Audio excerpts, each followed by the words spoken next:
During our Farm Basics time today, we wanted to talk a little bit about the costs to farm. Now, there are lots of different crops out there. There are lots of different farming methods out there, but we wanted to talk about a couple of things that we do on our own farm, corn and soybeans, because there are a lot of non-farmers out there who say, wow, the price of corn is $3 and 12 years ago it was $1.50. Farmers should be making all kinds of money. Well, unfortunately, not only did the price of grain go up, so did all our costs. So we wanted to run through some of those things today. And I want to talk about this as well. Let's talk about the difference between a cost and an investment. And yes, you say, I'm spending this money on one item, but what is the return going to be? And as farmers, with every decision that we make when it comes to dollars and cents, we have to look at how much does this cost us, and then how much are we going to get back? Because fertilizer, for example, we wouldn't put it out on our crop if that didn't mean we're going to get more yield, so we've got more net dollars at the end of the year. All right, so let's just take, for example, and I do have a sheet in front of me because there are so many things, and I look at some of the stuff that we're spending money on. This is Brian. This is what Brian loves to do. He's got a spreadsheet with lots of numbers on it. This is how farming is. We've got all these items here that we've got to pay for throughout the year, and many farmers will look at it just like that, of what is going to be my total as I go. Some will also talk about what's my cost per bushel, and it's tough to know what the cost per bushel is going to be exactly because we don't know how many bushels we're going to have until the end of the year. So we've got to use past history to try to make some wise decisions. Right, so let's just say, for example, it's a farmer around here who's getting good yields in our area in South Dakota at 200 bushel corn, $3 corn, that's $600 per acre. It sounds like a lot. But then I go to seed. Well, seed corn today is roughly $220 a bag at 32,000 plants per acre. There's 88 bucks. I look at the seed treatment for 6, some insecticides 7, pre-emerge herbicide 15.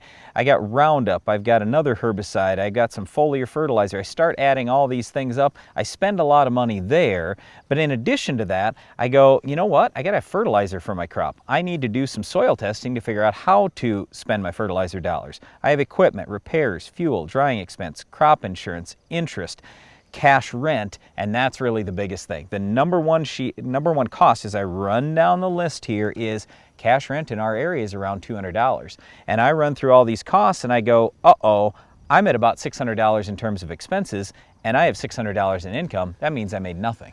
Well, if you're listening to this and you say, well, hey, hold on, Brian, now can't you just get cheaper land? Yes, you can. You can find land that you can rent for less money per acre, but it also doesn't have the potential to raise as much yield. And you can say, well, can't you find cheaper seed? Sure, there's cheaper seed out there, but it doesn't have the potential to get quite as much yield. So you have to make those trade-offs as you're making these decisions. Yep, and the reason why we wanted to bring this up is not to say, woe is me and all farming is bad or anything else. There's still tremendous potential in farming, but some of our challenges are these. What is cash rent? What is the cost of land? What is the cost of equipment and fertilizer and seed and all the things that go into it to make a great crop? So we as farmers have to spend an enormous amount of time learning, trying new things, and trying to figure out, okay, how do we squeeze out a few dollars here, being very wise with our time management and our money management. I thought you were going to say the big challenge was we have to spend all this money up front without knowing what we're going to get for a yield in the end. And you think about a paycheck. If you're working a regular job and you get a paycheck every week or every 2 weeks, that's great. You know what that paycheck's going to be based on how much work you put in. If you say, well, I worked a few extra hours this week,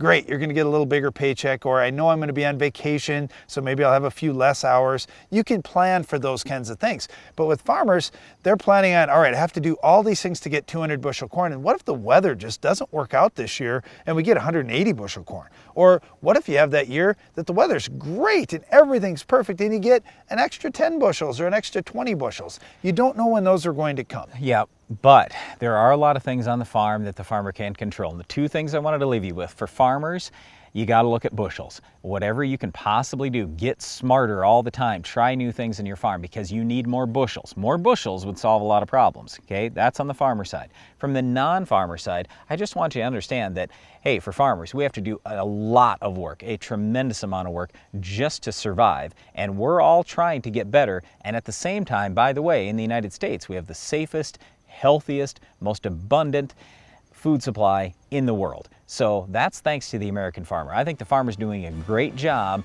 and in many cases, that farmer is not earning a lot of money. One other thing that can add to the farmer's bottom line is if he gets great weed control. We'll show you how to stop this tough weed later in the show.